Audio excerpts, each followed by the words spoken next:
원사 친구들 안녕! 반갑습니다. 하나님이 주신 말씀인 성경에서 그 첫 번째 권인 창세기가 끝이 났어요. 무려 50장이나 되는 말씀을 모두 배웠답니다. 우리 각 장마다 하나님이 주신 질서들이 있었는데요. 오늘은 그 질서에 대한 말씀을 나눠보려고 해요. 우리 교회에서 가지고 있는 그 질서, 온사수칙 있지요? 말씀과 온사수칙을 연결하여 한번 복습해 보도록 하겠습니다. 자, 우리 1장은 천지창조 말씀이 있었어요. 틀과 채움. 2장에서는 하나님이 손대지 말라고 하신 단 하나의 음식, 선악과가 나왔어요. 온사수칙은 손대지 마라. 세 번째 말씀은 뱀이 나타나서 유혹을 해요. 타락과 관련된 말씀이었어요. 사람 잡는 4단계가 나왔어요. 기억나나요, 친구들? 접근해서 귀로, 눈으로 결국 맛을 보게 함으로써 우리에게 접근하는 사탄의 4단계에 대해서 배워보았습니다. 우리 4장 말씀 기억해요. 가인의 살인이 나오지요. 성경에 나오는 최초의 살인이었어요. 온사수칙은 예배에 성공하라. 하나님은 모든 예배를 다 받지는 않으신다고 하셨어요. 우리 친구들의 모든 예배는 하나님이 받으시는 기쁨의 예배가 되었으면 좋겠습니다. 창세기 5장 말씀. 최초의 족보가 나오지요. 족보를 바꾸라. 6장에는요, 우리 노아의 이야기가 나와요. 노아는 하나님 말씀대로 방주를 짓고요. 그 방주는 하나님의 말씀하신 그 치수대로 지었어요. 그래서 온사수칙은 말씀의 치수를 지켜라. 자, 드디어 비가 오네요. 홍수가 났어요. 창세기 7장에는 홍수와 관련된 말씀이었어요. 다 준행 뜬다. 창세기 8장에는 그 홍수가 남으로 인해 모든 것이 잠기고 나중에 노아의 방주가 아라랏산에 머무르는 이야기였어요. 정탐하라. 노아는 쉽게 나 이제 내리고 싶어. 자기가 내리고 싶을 때 배에서 내리지 않지요. 하나님이 약속하신 때를 기다리고 까마귀, 비둘기를 보내며 정탐했어요. 9장은 우와, 무지개예요. 하나님은 이 무지개를 주시며 다시는 물로 세상을 멸하지 않겠다. 우리와 약속해 주셨어요. 그래서 온사수칙은 트라우마를 극복하라. 마지막 10장은 노아의 족보 이야기가 나와요. 셈과 함과 야벳, 세 아들이 나오는데 함부로 하지 말고 커버하라는 말씀으로 다른 친구들과 이웃의 잘못을 덮어주라고 말씀하셨어요. 자, 이렇게 1장부터 10장까지 우리 눈으로 사진 한번 찍어볼까요? 찰칵! 다음번에는 우리 11장부터 한번 만나볼게요. 자, 11장 말씀, 우리 거대한 하늘 높이인 줄 모르고 치솟아오르는 탑 기억나요? 바벨탑 이야기였어요. 온사수칙은 셈 내면 샴 된다. 내 이름을 내려고 하는 그곳에서 흩어짐을 당한다는 하나님의 말씀을 우리가 들어보았습니다. 12장 말씀은 드디어 믿음의 조상 아브라함이 등장해요. 복의 근원이 될 거라고 말씀하시면서 온사수칙 떠나 가라 말씀하셨습니다. 13장 한번 볼까요? 길이 나오는데 갈림길이 나와요. 롯과 아브라함이 서로 헤어져야 하는 상황. 아브라함이 조카 롯에게 먼저 선택권을 양보하지요.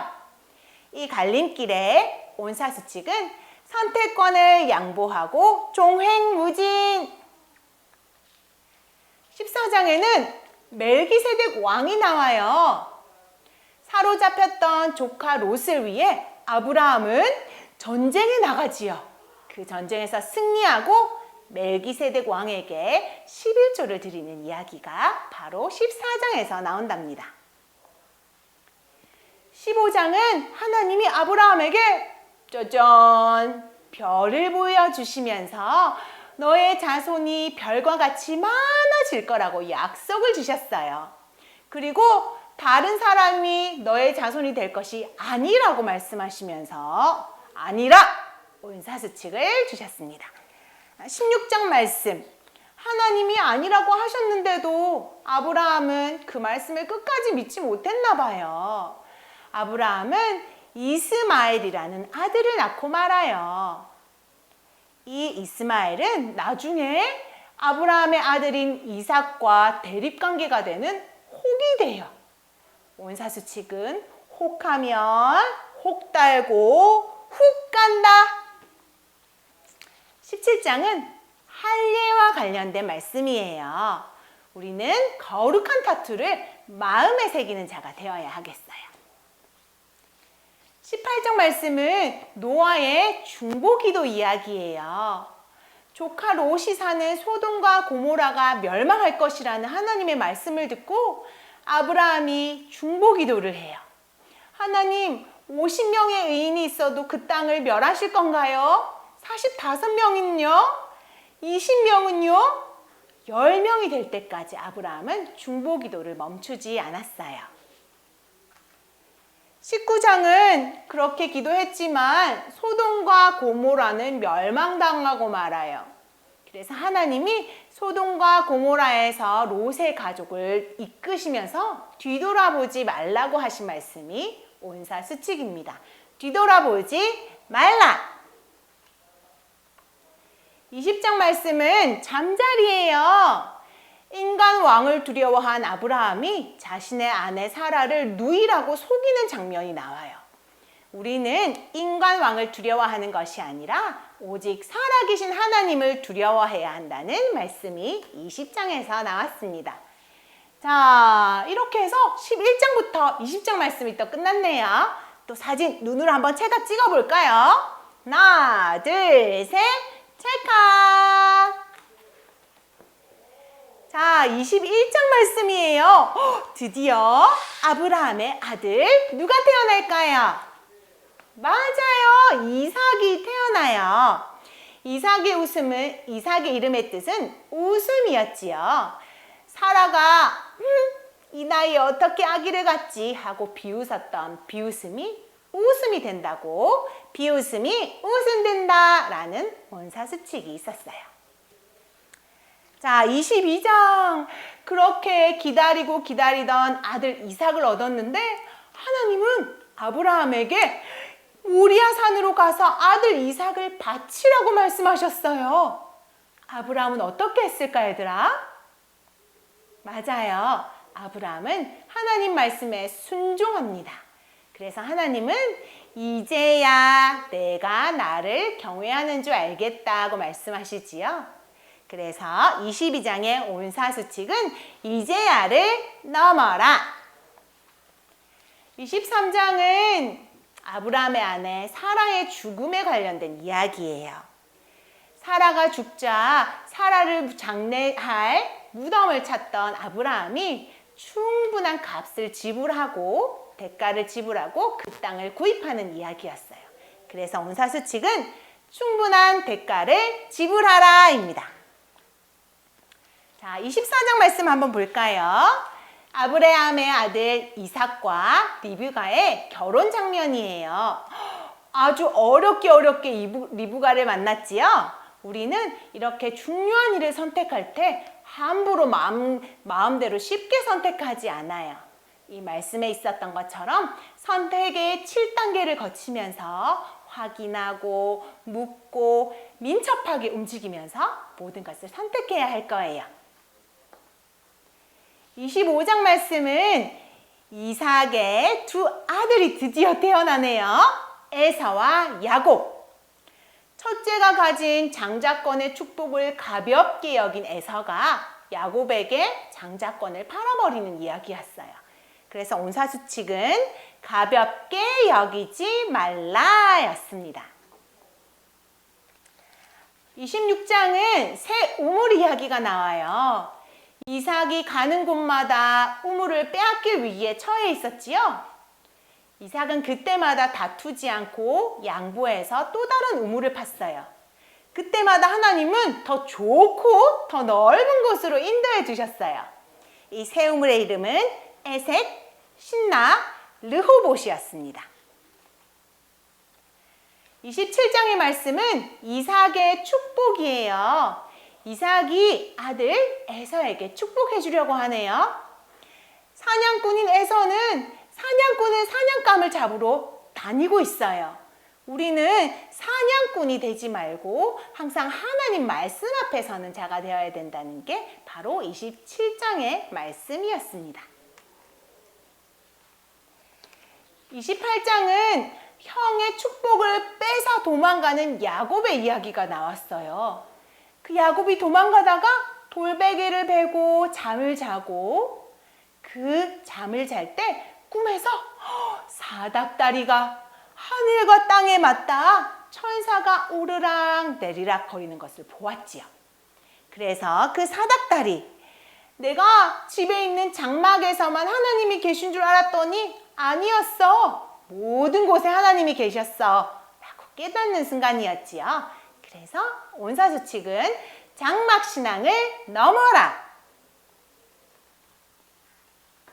자, 29장은요, 숫자가 나오네요. 14년 봉사에 관련된 이야기였어요. 형과 아빠를 속이던 야곱이 삼촌 라반에게 속아서 14년 동안 봉사를 하고 두 아내를 얻게 되는 이야기였어요. 속이면 속는다라는 온사수칙을 배울 수 있었지요. 30장 말씀은 아롱진것과 합한채 이야기였어요. 합한채 같은 우상으로 아기를 생기게 하거나 부자가 되게 할 수 없었어요. 우리는 오직 하늘에 계신 하나님의 말씀으로만 이길 수 있어요.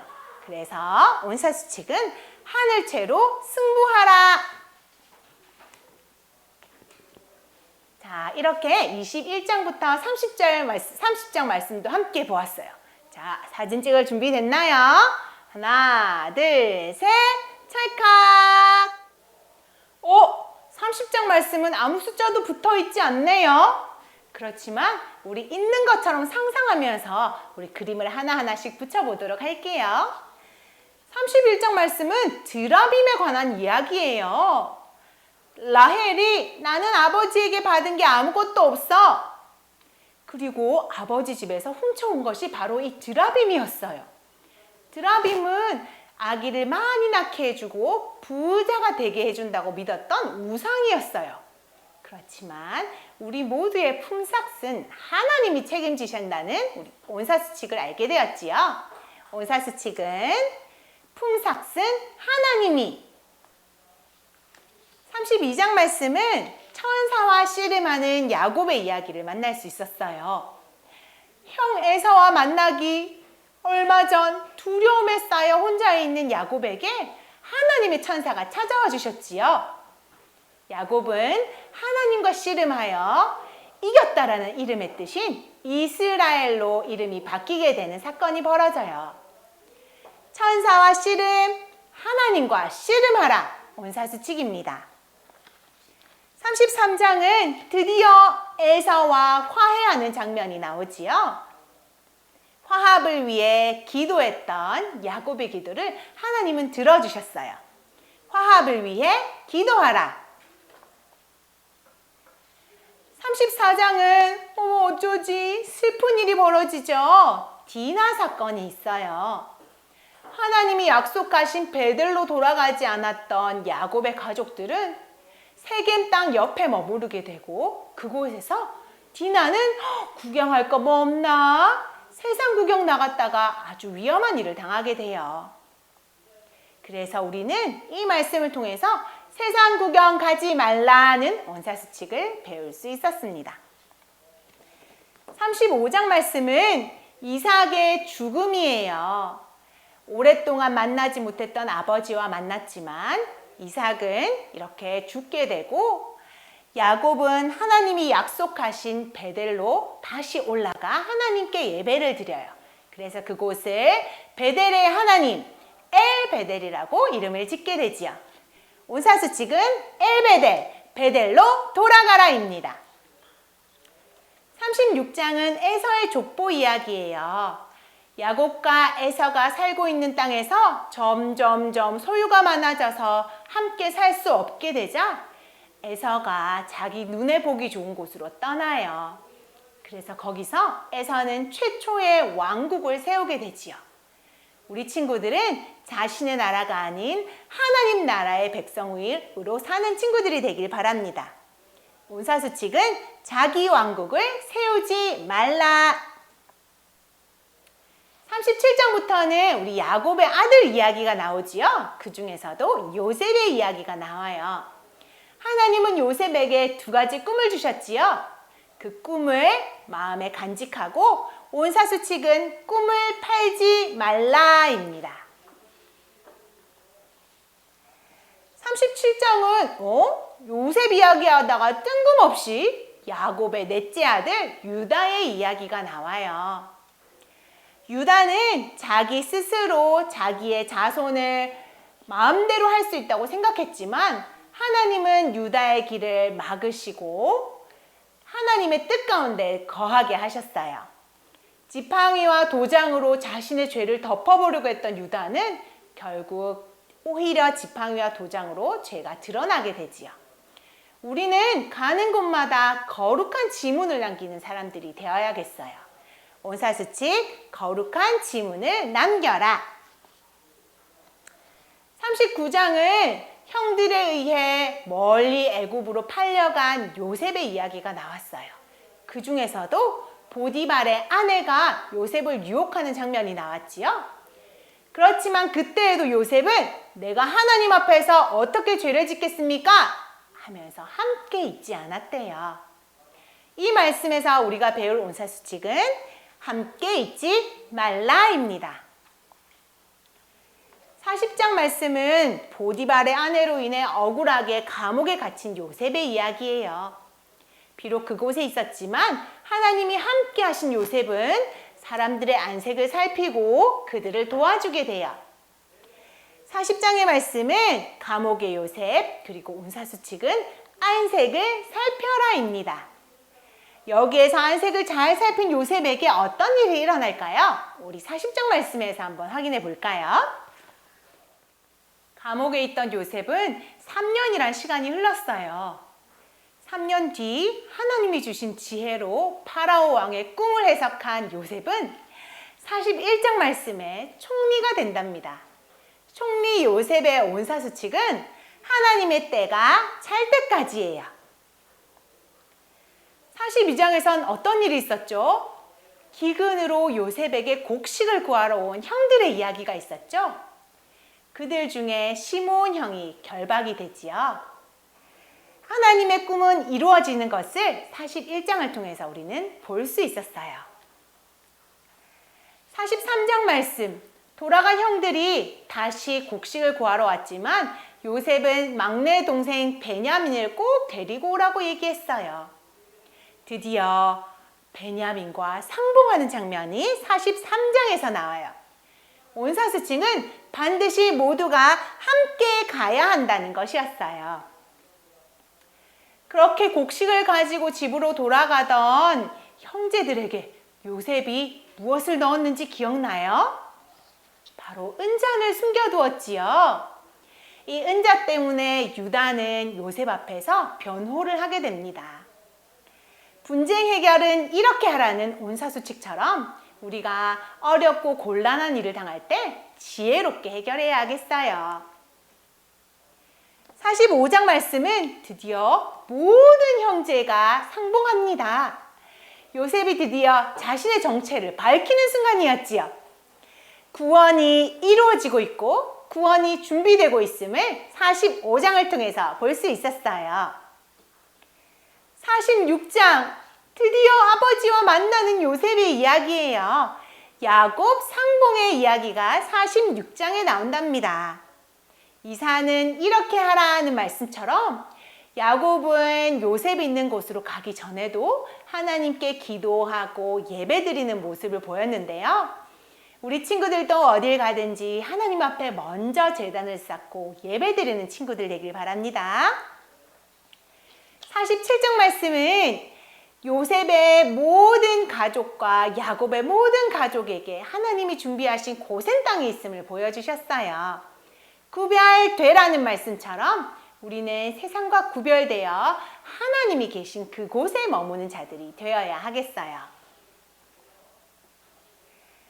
48장 말씀은 야곱의 축복인데요. 엇갈린 손으로 축복하지요.